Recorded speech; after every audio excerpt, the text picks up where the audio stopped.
দর্শক আপনাদের সবাইকে শুভেচ্ছা আমন্ত্রণ জানাচ্ছি প্রথম আলোর আজকের এখনকার আয়োজনে। গত প্রায় 8.5 মাস ধরে আপনারা জানেন রাজনৈতিক দলগুলো জাতীয় ঐক্যমত্য কমিশনের সঙ্গে বৈঠক করেছে, কিন্তু নভেম্বরে এসে রাজনৈতিক দলগুলি এখন কর্মসূচি দিচ্ছে। জামাত সহ 8 দল কর্মসূচি দিয়েছে, বিপরীতে কথা বলেছে বিএনপি নেতারাও। একদিকে সংস্কারের প্রক্রিয়া বাস্তবায়ন, অন্যদিকে নির্বাচনের সময় এগিয়ে আসছে। এইরকম একটা পরিস্থিতিতে রাজনৈতিক মাঠ কেন উত্তপ্ত হয়ে উঠছে? গণভোট এবং জুলাই সনদ নিয়ে আলোচনায় সম্ভব কিনা আসলে সমাধান করা, এই বিষয়টি আমাদের আজকের আলোচনার বিষয়ে। আমন্ত্রণ জানিয়েছি আলোচনার জন্য গণসংহতি আন্দোলনের প্রধান সমন্বয়কারী জোনায়েদ সাকিকে, এবং আজকের প্রথম আলোর বার্তা কক্ষের সঙ্গে থাকছি আমি শামসুজ্জোহা।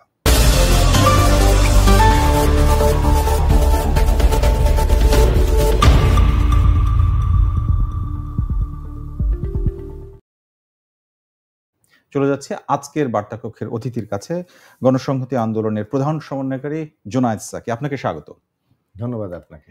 প্রথমে জানতে চাইবো যে গণভোটে আগে করতে হবে, নইলে কঠোর আন্দোলন হবে, জামাত সহ 8 দলের যে বক্তব্য, এই যে হুঁশিয়ারি, এই আমার প্রশ্নটা হচ্ছে এই হুঁশিয়ারিটা আসলে কাকে টার্গেট করে আপনার কাছে মনে হচ্ছে রাজনীতির মাঠে এসে এই সময় নভেম্বরে এসে? এটি সরকারের দিকে নাকি সালাম ও বিএনপিকে? শুভেচ্ছা জানাই। আসসালামু আলাইকুম। দেখুন, আন্দোলনে নেমে গেছে, এখন আন্দোলন করে দাবি আদায় করতে কেউ চাইতেই পারেন, তাদের গণতান্ত্রিক অধিকার। কিন্তু আমরা জুলাই গণ অভ্যুত্থানের পরে আমাদের রক্তস্নাত যে অভ্যুত্থান, শহীদের রক্ত,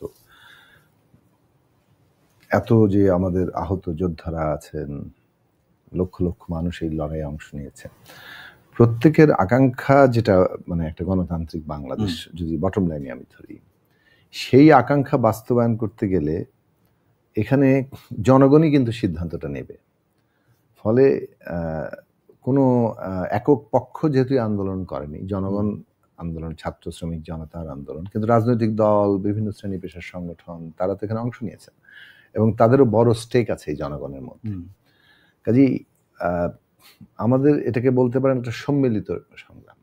এখন রাজনৈতিক দলগুলো একদিকে যেমন সংগঠিত শক্তি, জনগণেরও একটা উল্লেখযোগ্য অংশে তারা প্রতিনিধিত্ব করেন, এবং সে কারণে তাদের মধ্যে যদি একটা ন্যূনতম ঐকমত্য তৈরি হয়, সেই ক্ষেত্রে জনগণের এই বিষয়ে যে একটা ঐক্যবদ্ধ থাকার জায়গাটা একটু সহজতর হয়। সেই দিক থেকে রাজনৈতিক দলগুলোর মধ্যে ঐকমত্য তৈরি করার চেষ্টা করা হয়েছে। পদ্ধতিটাই ছিল যে যেহেতু একক কোনো দল এটার পুরো নেতৃত্ব কর্তৃত্বে নিজেকে স্থাপন করতে পারেনি, কাজেই সবাই মিলে আমরা যারা অংশগ্রহণকারী তাদের মধ্যে একটা ন্যূনতম জাতীয় ঐকমত্যের ভিত্তিতে এই গণতান্ত্রিক উত্তরণটা আমরা সম্পন্ন ঘটবে। হ্যাঁ, এইটা বারবার বলতে হচ্ছে এই কথাটা, যে পদ্ধতি হিসাবে এই দিকটাকে আমরা যদি কোনোভাবেই লঙ্ঘন করি তাহলে আমাদের জন্য সমূহ বিপদ আসবে। কারণ আজকে তো একদল মিছিল করছে, তখন আরেক দলেরও তো মিছিল করার অধিকার আছে। বিভিন্ন দল যদি এইভাবে পারস্পরিক একটা বিপরীত অবস্থান নিয়ে রাজপথে নামে, তাহলে তো নিজেদের মধ্যে একটা সংকট, এমনকি সংঘাতও সৃষ্টি হয়ে যেতে পারে। এবং সরকারের দিক থেকে অন্তর্বর্তী সরকার কার দাবি মানবে? হ্যাঁ, এইটা তো অন্তর্বর্তী সরকার ঠিক করতে পারে না। কারণ হচ্ছে যে অন্তর্বর্তী সরকার তো সকলের সমর্থনের ভিতরে, সে তো একটা পক্ষ নিয়ে নিতে পারে না। যদিও পক্ষপাতের অভিযোগ এই সরকারের বিরুদ্ধে উঠছে, এবং আমরা সেটা খুবই মানে গর্হিত একটা জিনিস মনে করছি, এবং আমরা মনে করছি যে সরকারের অবিলম্বে এই পক্ষপাত ত্যাগ করা উচিত, কোনোভাবে যাতে মানুষের মধ্যে এই ধারণা না জন্মায় যে সরকার কোনো একটা পক্ষের দিকে ঝুঁকে আছে অথবা পক্ষপাত করছে। তাহলে সরকার যেটা করতে পারে সেটা হচ্ছে সকলের জন্য একটা মোটামুটি সমান ব্যবস্থা কায়েম করা এবং ন্যূনতম জাতীয় ঐক্যমত্যের ভিত্তিতে ট্রানজিশনটা সম্পন্ন করা। ডিসাইডিং ফ্যাক্টর একমাত্র হচ্ছে জনগণ। তারা ভোট দিয়ে ঠিক করবে যে কোন বিষয়ের মীমাংসা কি হবে। কিন্তু সাকিব ভাই, যেটা এখন এই ডিসাইডিং ফ্যাক্টরের ক্ষেত্রে এসে ধরুন মানে যেখানে ঐকমত্যের জায়গা তৈরি হবে, কেউ যদি মনে করে না আমরা আমাদের জোর দিয়ে অর্থাৎ শক্তি দিয়ে জনগণকে আমরা সাথে নিয়ে এটা বাস্তবায়ন করব, সেটা তো তাদের অধিকার আছে, সেটা তারা করছেন, সভা সমাবেশ করছেন। কিন্তু সেই বিষয়টা যদি এরকম হয়ে যায় যে মানে এই প্রশ্নটা কেন উঠছে, প্রশ্নটা এই জন্যই উঠছে, সব দলগুলো মিলে ঐক্যমত্য কমিশনের বৈঠকে ছিলেন, এবং যে দলটি এই বক্তব্যটা দিচ্ছে সেই দলটা প্রথম কয়েকটি দলের মধ্যেই ছিল, গুরুত্বের সাথেই তাদের বৈঠক হয়েছে, তারা সে সময় মতামত দিয়েছে, এবং সেই সময়টা কম না, 8 মাসের বেশি সময়। তো সেইখানে আসলে আদৌ আলোচনা টেবিলে থেকে আর সম্ভব নয়, ব্যাপারটা এখানে যাচ্ছে কিনা। এবং এই সময় এসে যখন ঠিক 3 মাস দেরি আছে আর নির্বাচনের, সেই সময় এসে এটা দেওয়ার কি ইঙ্গিত দিচ্ছে তাদের? এই যে আমরা তো আরো অনেক রকম হুঁশিয়ারিও শুনতে পাচ্ছি, এই হুঁশিয়ারি তো আসলে ডিটেলে বলতে গেলে এগুলো বলতে হয় যে সৈয়দ আব্দুল্লাহ মোহাম্মদ তাহিদ বলেছেন যে ঘি আমাদের লাগবে। আর ঘিটা আসলে কি, মানে গণভোটটা ঘি, নাকি তার জুলাই সনদ, নাকি পরের যে সংসদের নির্বাচন হবে সেই নির্বাচনের ক্ষমতাটা, মানে আসলে কোনটা লাগবে, মানে এটা আসলে ইঙ্গিতটা কি দেয়? না, এটা তো উনি ভালো জানবেন। আমি ওনার মন্তব্যে না গিয়ে আমি সাধারণভাবে আমাদের পক্ষ থেকে আমরা যেভাবে রাজনৈতিক অবস্থাটা দেখছি সেটাকে বলি। দেখুন, আমরা জুলাই জাতীয় সনদে একটা ঐকমত্য হয়েছে, কি হবে নানা ধরনের তর্ক বিতর্ক সব শেষ করে আমরা একটা জায়গায় এসেছি, এবং শেষ পর্যন্ত এই জায়গাটা সবাই এসেছিল যে জুলাই জাতীয় সনদ 84টি পয়েন্ট লেখা হবে। যেসব জায়গায় নোট অফ ডিসেন্ট আছে, কারা কারা নোট অফ ডিসেন্ট দিল সেটা উল্লেখ হবে, শেষে একটা নোট দেওয়া হবে প্রত্যেকটার পেছনে। 84টা, তার মধ্যে 54টিতে নোট অফ ডিসেন্ট আছে, এবং 54টির নিচে লেখা আছে যে এই বিষয়ে রাজনৈতিক দলগুলো তাদের ইস্তেহারে এইটা তুলে ধরবে, এবং যে দল ম্যান্ডেট পাবে তাদের প্রস্তাব বিবেচিত হবে। তার মানে ঐক্যমত্য সবাই বাস্তবায়ন করবে যেই যাক। আর নোট অফ ডিসেন্ট যাদের আছে, যারা জাতীয় নির্বাচনে ম্যান্ডেট পাবে তারা বাস্তবায়ন করবে। এই মিলে 84টা পয়েন্ট, এটা জুলাই জাতীয় সনদ। এই প্যাকেজের উপরে হ্যাঁ এবং না ভোট হবে মোটামুটি। কিন্তু 15ই সেপ্টেম্বর এই বিষয়ে আমাদের সিদ্ধান্ত হয়ে গেছে, 15ই সেপ্টেম্বরের আগের দিন অথবা ওই দিনই। কিন্তু শেষ দিনে যেটা তর্ক বাঁধল সেইটা হচ্ছে যে জুলাই জাতীয় সনদ বাস্তবায়িত হবে কিভাবে। এই বাস্তবায়ন পদ্ধতি নিয়ে সনদের সাথে একটা হলো, এবং একটি দল এবং মনে করলো যে না, বাস্তবায়ন পদ্ধতি ঠিক না হলে আমরা এটাতে সই করব না, এবং তারা সেটা করে নাই। এখন আরো কয়েকটি দল সই করেনি, সেটা তাদের অন্য কারণে। এখন বাস্তবায়ন পদ্ধতির জন্য কি হবে, তখন আমরা প্রস্তাব করলাম আরো কয়েকটি দল, আর 4টি দল, যেটা বাম জোটের, তারা অন্য তাদের ইস্যুটা আলাদা, ইস্যু আলাদা। তখন আমাদের দিক থেকে, আমাদের দলের দিক থেকে এবং অন্যদের পক্ষেও আমি প্রস্তাব তুললাম যে এখানে একটা আমাদের সময় বাড়ানো দরকার। কারণ সময় হলে আমরা হয়তো নিজেরা এই রাজনৈতিক দলগুলো বাস্তবায়ন পদ্ধতি নিয়ে কিছু আলাপ আলোচনা করতে পারি, আমাদের কমন মিনিমাম জায়গাগুলো খুঁজে বের করতে পারি, এবং ওই কমিশনও করবে। ফলে এটা একটা এখানে আমরাও দায়িত্ব নিচ্ছি যাতে আমরা ইনফর্মালি অনেক আলাপ আলোচনা করে জায়গাটা শেষ করতে পারি, আনুষ্ঠানিক হোক অনানুষ্ঠানিক হোক। তখন এই যে 15ই সেপ্টেম্বর থেকে 15ই অক্টোবর পর্যন্ত আমরা এই বিষয়ে আবার আলাপ আলোচনা করলাম, আমাদের দল এবং আমাদের জোট। মানে আমরা তো গণসংহতি আন্দোলন জিএসএ নামে নিজেদেরকে সংক্ষেপে বলি, তো এখন জিএসএ এবং গণতন্ত্র মঞ্চের দলগুলো আমরা একসাথে উদ্যোগ নিলাম। আমরা সবার সাথেই কম বেশি আনুষ্ঠানিক অনানুষ্ঠানিক বৈঠক করেছি, এবং আমরা শেষ দিনে এসে, সম্ভবত এটা 15ই অক্টোবর হবে, যখন আমরা মোটামুটি বাস্তবায়ন পদ্ধতির একটা বিষয় নিয়ে একমত হলাম যে গণভোট হবে, এবং সেই গণভোট থেকে আমরা দুটো জিনিস অর্জন করব। একটা হচ্ছে যে এই জুলাই জাতীয় সনদকে জনগণ মানে অনুমোদন করলো, হ্যাঁ, যদি হ্যাঁ ভোট জয়ী হয়। আরেকটা হচ্ছে যে গণভোটের মধ্যে দিয়ে জাতীয় সংসদ কিংবা ধরেন আইনসভাকে একটা ক্ষমতা অর্পণ করা হবে, যাতে এই জুলাই জাতীয় সনদের ভিত্তিতে সে মৌলিক সংস্কার করতে পারে। এটা তার কনস্টিটিউয়েন্ট পাওয়ারের মতো তাকে ক্ষমতাটা দেওয়া হবে, যাতে করে এইটা সে করলে এটা আদালত কর্তৃক আর চ্যালেঞ্জ না হতে পারে, টেকসই করার জন্য। তাহলে গণভোটে আমরা কি করছি, দুটো জিনিস অর্জন করছি, একটা অনুমোদন আর একটা ক্ষমতা অর্পণ সংসদকে। এইটা আপনি আগে করলেন একই কথা, মানে জাতীয় নির্বাচনের দিনে করেন একই ব্যাপার।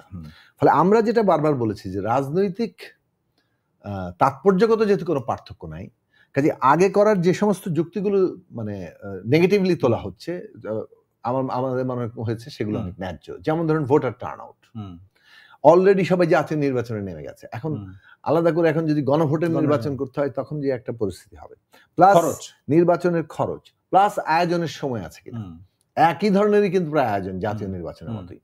কাজেই আগের উদাহরণ অনেকে দেন, তা আগের পরিস্থিতি এখন আগে সবকিছুই মানে আগের ঠিক ছিল না বলে তো আমরা নতুন ভাবে করছি। আচ্ছা, এখন সে কারণে আমরা বলেছি যে এটা শ্রেয়তর একই দিনে এটা হওয়া। কোনো রাজনৈতিক তাৎপর্যগত পার্থক্য। এখন এখানে আমি একটা সম্পূরক প্রশ্ন করি, তাহলে আপনার উত্তর দিতে একসাথে। আচ্ছা বলেন।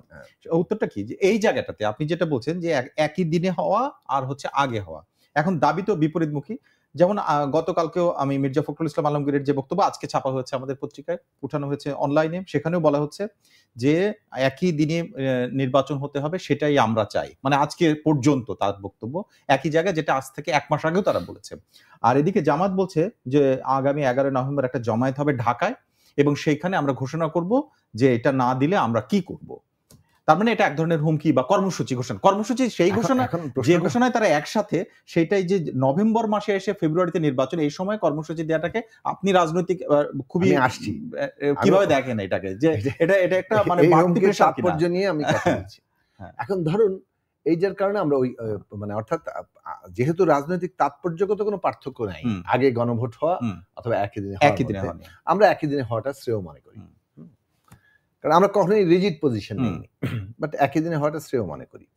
এখন প্রশ্ন হচ্ছে,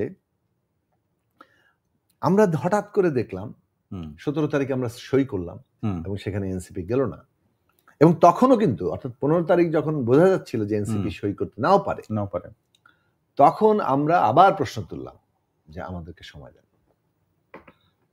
এবং সেই সময়টা 15 দিন বর্ধিত করা হোক, যে এই সময় আমরা বাস্তবায়ন পদ্ধতি নিয়ে, আদেশ নিয়ে যে জটিলতাটা আছে সেটা আমরা রিজলভ করব, আর আমরা এর মধ্যে জুলাই জাতীয় সংসদ সই করে ফেলব।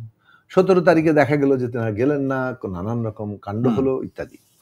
এখন তারপরেও আমরা আলোচনা কিন্তু চালিয়ে গেছি যে এটা যাতে একটা মানে মোটামুটি ঐকমত্যে আসি।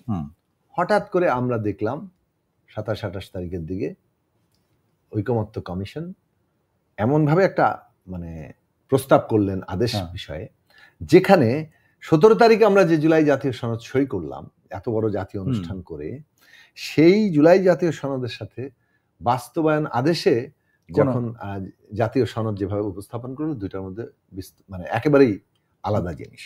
এই অর্থে আলাদা যে ওখানে নোট অফ ডিসেন্ট আছে, এখানে নোট অফ ডিসেন্ট নাই।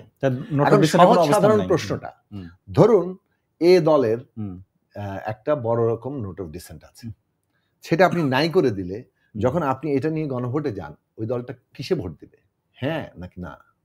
তার জন্য আপনি চ্যালেঞ্জের মুখে ফেলে দিচ্ছেন। এই যে এটা কিন্তু করতে পারেন না আপনি, আমাদের বিবেচনায় এটা করা সঠিক না। আমি শেষ করি, আমরা প্যাকেজে হ্যাঁ না ভোট দিব এটাই কিন্তু সিদ্ধান্ত ছিল। আলোচনা ছাড়া, রাজনৈতিক দলগুলোর মধ্যে কোনো ঐকমত্য ছাড়া আপনি এরকম একটা জায়গায় যেতে পারেন না। বাকি যে প্রশ্নগুলো আছে, আগে নির্বাচন, আগে গণভোট না একই দিনে গণভোট, আদেশটা কিভাবে হবে, কে দিবেন, তারপর হচ্ছে কতদিন সময়সীমার মধ্যে এই সনদ বাস্তবায়ন করতে হবে, নাম কি হবে, এই 4টা প্রশ্ন। এই 4টা প্রশ্নের মধ্যে যেমন ধরুন আমরা দাবি তুলেছি, আর আমরা এবং রাষ্ট্র সংস্কার মানে গণসংহতি আন্দোলন জিএসএ এবং রাষ্ট্র সংস্কার আন্দোলন, আমাদের দাবি ছিল জুলাই সংবিধান সংস্কার সভা হবে। তারা সেই প্রস্তাবটা গ্রহণ করেছেন এবং বলেছিল তো সংবিধান সংস্কার পরিষদ কিংবা সভা, এইটা যদি নাম হয় তার মানে হচ্ছে একটা নির্দিষ্ট সময় পর্যন্ত এটা সংসদ হিসেবে কাজ করবে, আবার সংস্কার পরিষদ হিসেবে কাজ করবে, এবং এটা হতে পারে 6 মাস, এটা হতে পারে 9 মাস। তারা 9 মাসের প্রস্তাব করেছে। এই যে 4টা জিনিস ছিল, হ্যাঁ। এখন এটা একটা নামের প্রশ্ন। এখন অনেকে এটার সাথে একমত যে 9 মাস কিংবা ক্ষমতা থেকে থাকবে, নামের সাথে একমত না। এখন আমার কোনো প্রস্তাব গৃহীত হলেই আমি বেশ আনন্দে লাভ দিব, কিন্তু এটা ঐকমত্য হলো কিনা সেটা তো আমাদের ভাবতে হবে। কারণ আমাদের প্রস্তাব গৃহীত হলো, আপনার গণতান্ত্রিক অধিকার নিয়ে আমাকে অবশ্যই কথা বলতে হবে। মানে এটা তো ডেমোক্রেসির একটা গুরুত্বপূর্ণ অংশ, তাই না? আমরা যেহেতু ঐকমত্যকে পদ্ধতি হিসেবে নিয়েছি, ফলে অনেকে ভাবতে পারেন যে আমরা আমাদের দাবি হয়েছে, আমরা কেন লাফাচ্ছি না। কারণ জাতীয় ঐকমত্য দরকার, এবং না হলে দেশ বিপদে পড়বে। দেশের স্বার্থের উপরে আমার দলের স্বার্থ হতে পারে না। আমরা প্রস্তাব করছি, আমরা আবেদন জানাচ্ছি যে এইটা মানলে কোনো অসুবিধা নাই, এই নাম দিলে আপনি যে কন্টেন্টটা দিয়েছেন, যে ক্ষমতাটা অর্পণ করেছে, এটা নাম যাতে কোনো কিছু বদলায় না, নামটা ওইটারই একটা প্রকাশ। কিন্তু ধরুন এটা একটা বিষয়, কিংবা আদেশ কিভাবে হবে, কিংবা কতদিন সময়সীমা, অথবা ওই যে কি বলে যে 4টা বিষয়ের কথা আমি তুললাম, অথবা আগে না পরে, আগে না একই দিনে নির্বাচন, এইগুলোর মীমাংসার পথ হতে পারে, এগুলো আলোচনার পথ হতে পারে। আমার ধারণা যে এইগুলো প্রশ্নে আলোচনার জায়গাটা শেষ হয় না। মানে এখন যদি এগুলো প্রশ্নে বড় রাজনৈতিক বিরোধ হবে না। রাজনৈতিক বিরোধটা কিন্তু মূলত লেগেছে যে ওই যে আপনি যদি আমার নোট অফ ডিসেন্ট বাদ দিয়ে দেন, তাহলে আমি ভোটটা কাকে দিব? আমাদের যেমন নোট অফ ডিসেন্ট নাই, কিন্তু যারা আছে তার অধিকারটা কোথায় হলো, সে কোথায় ভোটটা দিবে? এখন জামাত ইসলামী সম্ভবত তারা আসলে চাইছেন যে এই দিনের উপরে মূল প্রেসার দিয়ে যাতে ওইটা তারা পার করে দিতে পারে। এটা একটা চাতুরি মনে হচ্ছে কিনা আপনার কাছে? এখন ধরুন কেউ যদি মনে করে যে আচ্ছা আমরা একটু কৌশল করে কাউকে গিলিয়ে দিব কিছু, এটা কি হবে? এটা রাজনৈতিক প্রশ্ন না। রাজনৈতিক দলগুলো তো কেউ একেবারে ধরুন মানে একেবারেই এটা কি বলবো, বোকা ভাবা ঠিক হবে না। ফলে আপনি যদি এরকম একটা জিনিস মনে করেন যে কৌশল করে একটা জিনিসকে খাইয়ে দিতে হবে, গিলিয়ে দিতে হবে, এটা পদ্ধতি হিসেবে সঠিক নয় এবং এটা কাজ করবে না। আমাদের উচিত সচেতন ভাবে সবাই মিলে একটা ঐকমত্যে আসা। এখন দ্য কেসেস এই জায়গায় এসে ঠেকেছে যে কেউ বলছেন যে না আমি এটা না করলে হুমকি দিব। হুমকিটা তো আসলে মূলত ওইটাকে অটুট রাখা, মানে আপনার ব্যাপারটা বুঝতে পারছি যে আরেকটা জিনিসকে ঠেকানোর জন্য এটা বলছি, আরেকটা আদায় করার জন্য এটা বলছি। কিন্তু দ্য কোয়েশ্চেন ইজ এই পদ্ধতিটা কাজ করবে কিনা। যদি আপনি রাস্তায় নামেন, আরেক দলও যদি রাস্তায় নামে, তখন পরিণতিটা কোন দিকে যাবে? নির্বাচন আমাদের এই মুহূর্তে প্রধান জাতীয় স্বার্থ, বিচার সংস্কার যেমন আমাদের প্রধান জাতীয় স্বার্থ। তো বিচার সংস্কার নির্বাচনের পথরেখা সফল করতেই হবে, কোনো বিকল্প নাই। আপনি শুধু পলিটিক্স দেখছেন, আপনি ইকোনমির কথা চিন্তা করেন। যদি কোলাপস ওখানে কোনোভাবে আসে, মানে স্ট্যাগনেন্সি কোন রূপ নিয়েছে, কোনো বিনিয়োগ মানে কর্মসংস্থানের জায়গা খুব বেশি কিন্তু নাই। ফলে সবাই অপেক্ষা করছেন নির্বাচন হলে একটা আবার আমরা একটা যাত্রা করব। সেই জায়গাটা যদি আরেকটা প্রশ্নের মুখে পড়ে, তাহলে এইটার যে প্রেসার পড়বে, আপনি পলিটিক্স আর গুছাতে পারবেন না। সুতরাং আমরা মনে করি যে, এবং এই সুযোগটাই কেওয়াসের সুযোগটা গ্রহণ করবে পতিত ফ্যাসিস্ট শক্তি, তাদের দেশি বিদেশি মিত্ররা। কাজেই বলে না যে নিজেদের মধ্যে যদি আমরা যুদ্ধ করতে থাকি তাহলে কিন্তু আমরা শত্রু ঠেকাতে পারি। এখন আমার প্রশ্ন, আপনি শত্রুর বিরুদ্ধে লড়াই করতে চান, নিজেদের মধ্যে বিরোধটা কমাতে হবে। এখন সেই বিরোধ কমানোর জায়গায় প্রত্যেকটি দল রাজনৈতিকভাবে দায়িত্বশীল ভূমিকা নেবে এবং সরকার, আগেইন বলি সরকার, যেহেতু এখন আর ঐকমত্য কমিশন ক্রিয়াশীল নাই, ফ্যাসিলিটেটর নাই, সরকার তো 7 দিনের রাজনৈতিক দলগুলোর উপর দায়িত্ব দিয়ে দিল।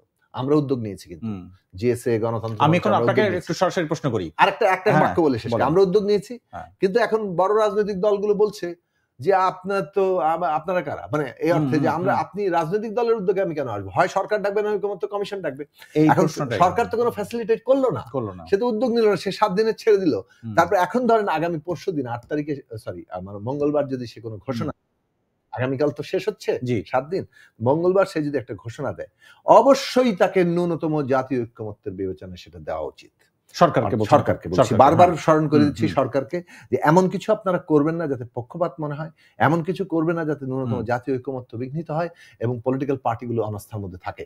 তাহলে আপনারা পাল্টাপাল্টি হয়তো শুরু হবে এবং সেটা আমাদের জন্য। এই প্রশ্ন তো অলরেডি চলে এসেছে, বিএনপিও তো বলেছে যদি পাল্টাপাল্টি তারাও কর্মসূচি দেয় তাহলে পথের অবস্থাটা, রাজপথের অবস্থাটা কি হবে? আমার প্রশ্ন আপনাকে, জিএস এর কথা আপনি বলছেন, আপনার সহ 30টা রাজনৈতিক দল এখানে বৈঠক করলেন, সেখানে জামাতও ছিল, যারা 11 তারিখে কর্মসূচি ঘোষণা করতে পারে হুমকি দিচ্ছে। আমার প্রশ্ন হচ্ছে, সরকার যে নোট অফ ডিসেন্ট করা যেগুলো আপনাদের সামনে উপস্থাপন করা হয়েছিল সেটা সরিয়ে দিল, এই যে ঐকমত্য কমিশন যখন নাই তখন তো সরকার প্রধান এবং ঐকমত্য কমিশন প্রধান তো একই ব্যক্তি, তাই তো? তাদেরকে আপনারা বলেছেন কিনা এবং তারা উত্তর কি দিয়েছেন? আর একটা প্রশ্ন, এটা হচ্ছে সরকারের বিষয়, আর জামাতের সরকারকে কোনটা বলেছে কিনা, যে নোট অফ ডিসেন্টের যে বিষয়গুলো তারা সরিয়ে দিল সেটা আপনারা প্রশ্ন করেছেন কিনা এবং সেই প্রশ্নের জবাবে তারা কি উত্তর দিয়েছেন? প্রশ্ন প্রাইভেট, মানে প্রশ্ন করার মতো জায়গায় তারা রাখেন না, অর্থাৎ প্রশ্ন করার তো স্পেস থাকতে হবে। আলোচনা হয়তো ফোন করে কাউকে বলা, এটা এখানে আমি একটা টক শোতে এসে সেটা রেফারেন্স দেওয়া তো ঠিক হবে না, মানে কোনো আনুষ্ঠানিক জায়গা কিন্তু আমাদের জন্য রাখা হয়নি। সেটাও আসলে ঠিক কিনা? মোটেই ঠিক না। আমরা মনে হচ্ছে যে ফ্যাসিলিটেটর ছাড়া আপনি তো ঠেলে দিচ্ছেন ভাই যা ইচ্ছা, মানে এটার কোনো দায় দায়িত্বহীন 8 মাস বা 9 মাস ধরে আপনি হয় ঐকমত্য কমিশনকে ক্রিয়াশীল রাখতে হবে, আর না হয় সরকার নিজে সেটা ভূমিকায় আসবে। এইটা ফ্যাসিলিটেটর ছাড়া 32টি পলিটিক্যাল পার্টি, মানে তারা এমনি হয়ে যাবে, তাহলে আমার মনে হয় সরকার নিজেই এই ভূমিকা নিতে পারে। সেটা তো ভয়ঙ্কর হবে না? আচ্ছা, আমরা সবাই মিলে যাদের উপর ভরসা করেছি, সরকার নিশ্চয়ই, আমরা আশা করি যে সেরকম ভূমিকা তারা মানে নেবেন না, নিচ্ছেন না। আমরা মনে করি যে তাদেরকে এখানে একটা ঐকমত্যের ভিত্তিটা রচনা করতে হবে এবং তার ভিত্তিতে তাদের মানে এই জুলাই জাতীয় সনদ এবং সেটা বাস্তবায়নের একটা পথ নির্দেশ তৈরি করতে হবে এবং আগামী গণভোট এবং জাতীয় নির্বাচন আয়োজন করতে হবে, সফলভাবে করতে হবে। কারণ এটার উপরে বাংলাদেশের ট্রানজিশন নির্ভর করছে। এত রক্ত, এত আত্মত্যাগ, শহীদের রক্তের ঋণ আমাদের যদি আমরা সামান্য বহন করি, আমরা যদি তাদের দায় বহন করি, তাহলে আমাদেরকে অবশ্যই এই গণতান্ত্রিক উত্তরণে এই পথরেখার জায়গা যেতে হবে। সুষ্ঠু নির্বাচন, গ্রহণযোগ্য নির্বাচন এবং আপনার কি বলে যে গণভোট এবং এটার মধ্যে দিয়ে ঐকমত্যের এখন আপনি ঠিক যেভাবে যে জায়গা থেকে কথা বলছেন ঠিক একই জায়গায় তো বিএনপিও একইভাবে বৈঠকগুলো করেছে, আপনারাও করেছেন। আমি মির্জা ফখরুল ইসলাম আলমগীরের বক্তব্য পড়ে শোনাচ্ছি যে আমাদের ঘাড়ের উপর গণভোট এবং সনদ চাপিয়ে দেওয়া হচ্ছে। উপরতলার কিছু শিক্ষিত কোর্ট, আমি তার বক্তব্য থেকে পড়ছি, উপরতলার কিছু শিক্ষিত লোক যুক্তরাষ্ট্র থেকে এসে ঘাড়ের উপর গণভোট এবং সনদের মতো বিষয় আমাদের উপর চাপিয়ে দিচ্ছে। এই বক্তব্য মির্জা ফখরুল ইসলাম আলমগীর একটা গুরুত্বপূর্ণ দলের মহাসচিব হিসেবে দিচ্ছেন। তার মানে কি গণভোটটা চাপিয়ে দেওয়া হচ্ছে? না, গণভোট চাপিয়ে, গণভোট তো বিএনপি একমত হয়েছে। সম্ভবত উনি মিন করতে চেয়েছেন দিনের প্রশ্নটি, মানে আগে গণভোট, ওনারা বলেছেন বলা উচিত ছিল যে আগে গণভোট এবং চাপিয়ে দিচ্ছেন। কিন্তু গণভোট প্রশ্ন তো ধরেন মানে আলোচনা যোগ্য ছিল, কিন্তু কোয়েশ্চেন হচ্ছে আপনি মানে আমি বলছি যে আমাদের নোট অফ ডিসেন্ট নাই। আমরা বিএনপির সাথে আলোচনা বহুবার চালিয়ে যাচ্ছি যে তারা যাতে নোট অফ ডিসেন্টের অনেকগুলো গুরুত্বপূর্ণ মানে যে কয়েকটা প্রশ্ন আছে, যেমন ধরেন আপার হাউস পিয়ার, তত্ত্বাবধায়ক সরকার যে নিয়োগের 4টি পদ্ধতি আছে, 4টি স্টেঞ্জ আছে, তার মধ্যে 3 নম্বরে তারা নোট অফ ডিসেন্ট দিয়েছেন। তারপরে হচ্ছে যে আরেকটা হলো গিয়ে যে সাংবিধানিক কয়েকটা পোস্টের ক্ষেত্রে, স্পেশালি অন্তত পাবলিক সার্ভিস কমিশনের ক্ষেত্রে এইটা, কিংবা বিচারক নিয়োগের ক্ষেত্রে যে 2 জন, জ্যেষ্ঠতম 2 জন নাকি জ্যেষ্ঠতমই হবেন, এইগুলো প্রশ্নে নোট অফ ডিসেন্ট আছে। এখন প্রশ্ন হচ্ছে যে এখানে ধরেন মানে 54টা নোট অফ ডিসেন্টের মধ্যে মানে 48টা যে তার মধ্যে 15টা বোধহয় বিএনপির নোট অফ ডিসেন্ট, বাকিগুলো কিন্তু বিএনপির নোট অফ ডিসেন্ট না। ওয়াই আই এম সেইং দি বিএনপির কোয়েশ্চেনটা এই কারণে যে ধরুন একটা বৃহৎ রাজনৈতিক দলের অবস্থানকে আপনি তো বাইপাস করে পুরোটা জিনিসটা করতে পারেন। আবার জামাত ইসলামী কিংবা তাদের ইসলামিক তাদের যে অ্যালায়েন্স, সেটাকেও গুরুত্বহীন করার মানে জায়গা নেই। আমাদের রাজনৈতিক পরিমণ্ডলে প্রত্যেক স্টেক হোল্ডারকে গুরুত্বের সাথে নিতে হবে। এখন প্রশ্নটা হচ্ছে যে এইখানে ধরুন যদি জুলাই জাতীয় সনদ যেভাবে স্বাক্ষরিত হলো, এটা যদি এইভাবে আপনি কৌশলে মানে নোট অফ ডিসেন্ট নাই করে দিয়ে বলছেন না আপনাকে এটা মেনে নিতে হবে, তাহলে তো আপনি আসলে একটা দলের পজিশনকে আসলে তাদেরকে আমরা আহ্বান জানাতে পারি, যেমন আমরা আমাদের দল থেকে বারবার বিএনপিকে আহ্বান জানাই। আমরা একটা বড় আলোচনার we cannot force them। হ্যাঁ, আমরা একটা বড় সময় পার হয়ে এসেছি। আমি কয়েকটা স্পেসিফিক প্রশ্ন একটু সংক্ষেপে যদি বলেন, সেটা হচ্ছে যে দল হিসেবে আপনারা যে জায়গাটায় ছিলেন সেই নোট অফ ডিসেন্ট গুলো তুলে দেওয়া হলো, সেইটা ছাড়া আসলে ভোট হোক এটা আপনি চান কিনা আপনার দল থেকে, জিএসএ থেকেই বলেন, এটি একটি বিষয়। আর একটা হচ্ছে দল হিসেবে আর একটা দলকে আমন্ত্রণ জানিয়ে বসার যে ব্যাপারটা যেটা সরকার বলেছে, সেখানে কিন্তু অলরেডি একটা অনৈক্য চলে আসে। যেমন বিএনপি মহাসচিবকে আমন্ত্রণ জানানো হয়েছে, কিন্তু ওনারা অর্থাৎ বিএনপিরা জামাতের আহ্বানে সাড়া দেবেন না, এই কথা দেবেন না সেটা স্পষ্ট জানিয়েছেন। এটাতে উনি আবার বাজে মন্তব্য করেছেন যে এটাতে গত রেজিমের গন্ধ সুর শোনা যাচ্ছে। এটা জামায়াত ইসলামের সহকারী সেক্রেটারি জেনারেল হামিদুর রহমান আজাদ এই বক্তব্য দিয়েছেন। তার মানে দেখুন রাজনৈতিক বাদানুবাদ এগুলো তো থাকে। প্রথম কথা হচ্ছে এই বাদানুবাদটা তো আসলে বাদানুবাদ না, এটা তো সরাসরি যে রাজনৈতিক দলগুলোর যে উদ্যোগ, আমাদেরকেও আমরাও কিন্তু সেটা তো হচ্ছে না। আমাদের সাথে অনানুষ্ঠানিক আলোচনা আমরা তো কথা বলার চেষ্টা করেছি। বিএনপির পজিশন হচ্ছে যে এখানে এই উদ্যোগটা নেওয়ার কথা ঐকমত্য কমিশনের অথবা গভর্নমেন্ট প্রধান উপদেষ্টা ডাকতে পারেন। সেক্ষেত্রে অন্য দল কেন? এটা একটা আরেকটা দল আমাকে আহ্বান জানে, আমাকে মানে তার রাজনীতি গ্রহণ করতে হবে নাকি? ফলে এইটা কিন্তু অযৌক্তিক, পুরোটা উড়িয়ে দেওয়া যাবে না। যে কোনো দল যদি বলে যে না ভাই আমি আপনার সাথে আলোচনা করবো, আমার তো পজিশন আমি নিয়েছি, আমি তো গভর্নমেন্টের সাথে নেগোশিয়েট করতে পারি। এখন পলিটিক্যাল পার্টিগুলো ইনফর্মালি যে আলাপ আলোচনা আমরা করছি, সেখানে তাদের এই জায়গাটার মধ্যে তাদের মতো করে যুক্তি আছে। আরেকটা যে প্রশ্ন করলেন, দেখুন জুলাই জাতীয় সনদ মানে আমরা যে কথাটা বলতে চাই, ন্যূনতম জাতীয় ঐক্যকে মানে সংকটের মধ্যে যদি ফেলে, এরকম কোনো পদক্ষেপকে আমরা সমর্থন করবো না। কারণ আমাদের দলের, আবারও বলেছি যে আমাদের দলের সমস্ত যদি মানে থাকে সেখানে আমাদের সব ধরনের আমাদের দলের প্রস্তাবে হলো, কিন্তু আমাদের দলের প্রস্তাবে সবকিছু আসলেও যতক্ষণ না ন্যূনতম জাতীয় ঐকমত্য হচ্ছে, মানে অন্য দলগুলোর পর্যন্ত আমরা এটা চাপিয়ে দেওয়ার কোনো নীতিতে বিশ্বাস করি না। আমরা মনে করি এটা জনগণ ডিসাইড করতে পারে একমাত্র। ফলে এখানে জবরদস্তির কোনো প্রক্রিয়া, জনগণ আমার কাছে মনে হচ্ছে যে জনগণ ভোট যাবে না, জনগণ স্ট্রেট ভোট দিবে। জাতীয় নির্বাচনে ভোটের প্রশ্ন হবে, যাকে এখন দে হ্যাভ টু ফেস। এখন ধরেন মানুষ যদি এটা ফেস করে তার সেই ঝুঁকি নেয়, কেউ ভাবতে পারে যে বিএনপি ঝুঁকি নিচ্ছে এই ধরনের কতগুলো প্রশ্নের বিরোধিতা করে। আবার কেউ ভাবছে যে না, এই যে আমরা এটা নিয়ে জনগণের কাছে যাব, জনগণ আমাদেরকে জয় করবে। এখন এই জায়গাটাতে, এই প্রশ্নটাতে দলগুলো তো মানে নিজস্ব বিবেচনার ভিত্তিতে তারা সিদ্ধান্ত গ্রহণ করবে, কিন্তু ডিসাইডিং ফ্যাক্টর জনগণ।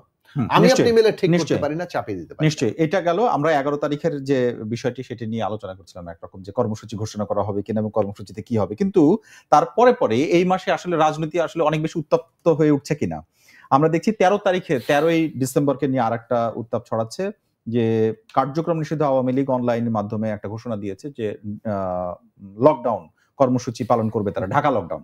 এখন ক্ষমতাচ্যুত সাবেক প্রধানমন্ত্রী তার বিষয়ে আইনি একটা প্রক্রিয়া চলছে, সেখানে কি হবে, কবে রায় ঘোষণা করা হবে সেটা জানাতে 13 তারিখ রাখা হয়েছে। 13 তারিখ মানে 13 নভেম্বর সামনে।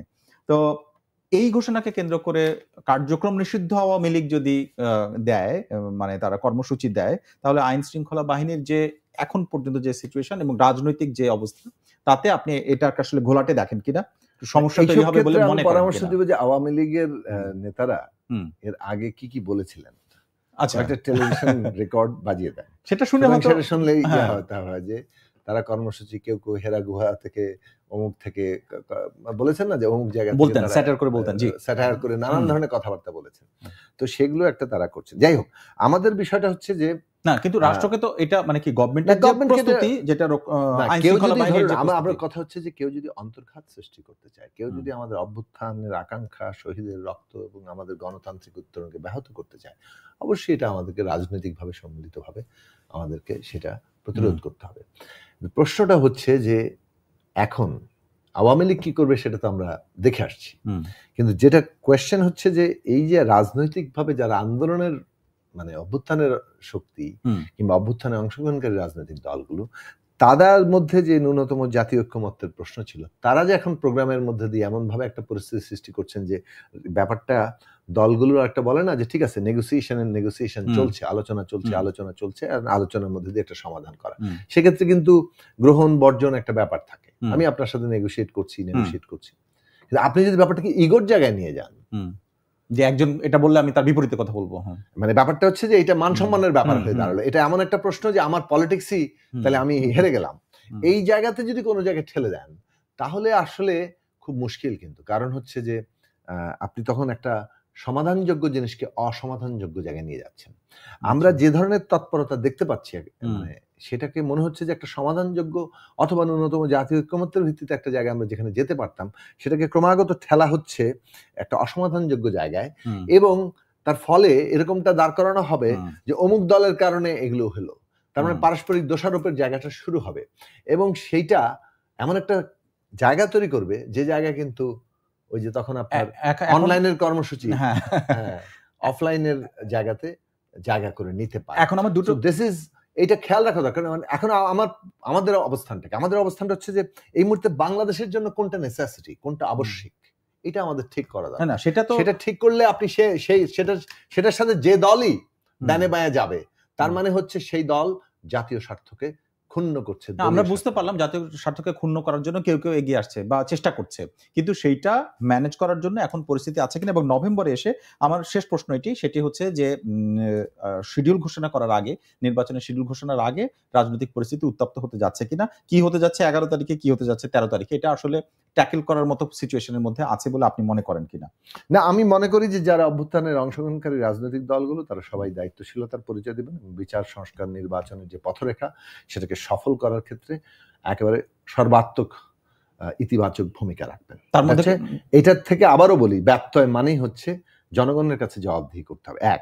2 হচ্ছে যে নির্বাচনের ক্ষেত্রে যেটা গুরুত্বপূর্ণ প্রশ্ন হবে, সেটা এখনো সরকার কিন্তু এটাকে ঠিকঠাক মতো আমলে নিচ্ছে কিনা। যে কথাটা আমরা বলছিলাম যে সেপ্টেম্বর মাস থেকেই যে সরকারের এখনই উচিত নির্বাচনের পরিবেশ বিষয়ক একটা সরকার, নির্বাচন কমিশন এবং রাজনৈতিক দলগুলোর প্রতিনিধি নিয়ে একটা মনিটরিং কমিটি করা, যাতে করে এখানে সবার ভূমিকাকে ইনশিওর করা যায়। মানে নির্বাচন হবে কিনা এটাই একটা আশঙ্কার মধ্যে এখন ফেলে দিয়েছে। এই ধরনের আশঙ্কা মানুষের মধ্যে কাজ করলে কিন্তু নানা ধরনের এটার ইকোনমিক ইম্প্যাক্টটা চিন্তা করেন, যত আশঙ্কা বাড়ছে তত ইকোনমিক স্কেল নিচে নামবে। এটা আপনি এটা হিসেবের মধ্যে কেন নিচ্ছেন না তারা এখন বুঝতে পারে। এটা আমির খসরু মাহমুদ চৌধুরী আজকে অনেক বড় করে বলেছেন এই একই বক্তব্য আপনি যেটি এখন বলছেন। আমি তো বলছি যে আমাদের সাধারণ ইয়ের জায়গাতে, আমি তো একেবারে সাধারণ মানুষ যখন বাজারে যাই, তাদের পরিস্থিতি থেকে শুরু করে দেশের শিল্প কলকারখানা ব্যবসা বাণিজ্য যারা করেন তাদের কম বেশি প্রতিদিন সকালে এরশাদ না হয় বিকালে এরশাদ দেখা সাক্ষাৎ হচ্ছে। তো বিভিন্ন জায়গায় বিভিন্ন ফোরামে বিভিন্ন জায়গায় কথা বলতে গিয়ে এভরিবডির উদ্বেগ হচ্ছে যে আমরা তো সামনে আশা দেখতে মানে চাই, আশা দেখতে কি পাচ্ছি আমরা, মানে উল্টো জিজ্ঞেস করেন আপনি কি আশা দেখছেন? দেখেন আশাটা তো দেখাটা দরকার দেশের স্বার্থে, এবং এটা আমি কোনো রেটরিক করছি না যে ও দেশ একটা সবসময় দেশের স্বার্থ বলে একটা পলিটিক্যাল রেটরিক আকারে না, সত্যি সত্যি আমরা কিন্তু দেশ এবং জাতীয় স্বার্থের একটা খুব সন্ধিক্ষণ এসে দাঁড়িয়ে আছি। এইটা আমরা উপলব্ধি করতে ব্যর্থ হলে দায় কিন্তু মানে কারো ঘাট থেকে যাবে না। অনেক ধন্যবাদ আজকে আমাদের সাথে যোগ দেওয়ার জন্য জোনায়েদ সাকি। দর্শক, আমাদের সঙ্গে আজকের আলোচনায় যোগ দিয়েছিলেন গণসংহতি আন্দোলন জিএস এর প্রধান সমন্বয়কারী জোনায়েদ সাকি। তার সাথে আমরা আলোচনা করছিলাম গণভোট এবং সনদ এবং মূলত জাতীয় নির্বাচন, এই বিষয়গুলো নিয়ে, রাজনৈতিক দলগুলোর অবস্থান এবং বিশেষত নভেম্বরে এই মাসে রাজনৈতিক অবস্থা কি আরো উত্তপ্ত হতে যাচ্ছে নাকি এর ভেতরে আসলে কি আছে সেটি আমরা জানার চেষ্টা করেছি। রাজনৈতিক এরকম আরো বিশ্লেষণ জানতে আমাদের সঙ্গে থাকুন রবি থেকে বৃহস্পতিবার পর্যন্ত। দেখুন আমাদের এই অনুষ্ঠান বার্তা কক্ষ প্রথমআলো.com, প্রথম আলোর ইউটিউব, ফেসবুক সহ সোশ্যাল মিডিয়ার সবগুলো প্ল্যাটফর্মে। আজ যারা সঙ্গে ছিলেন সবাইকে ধন্যবাদ।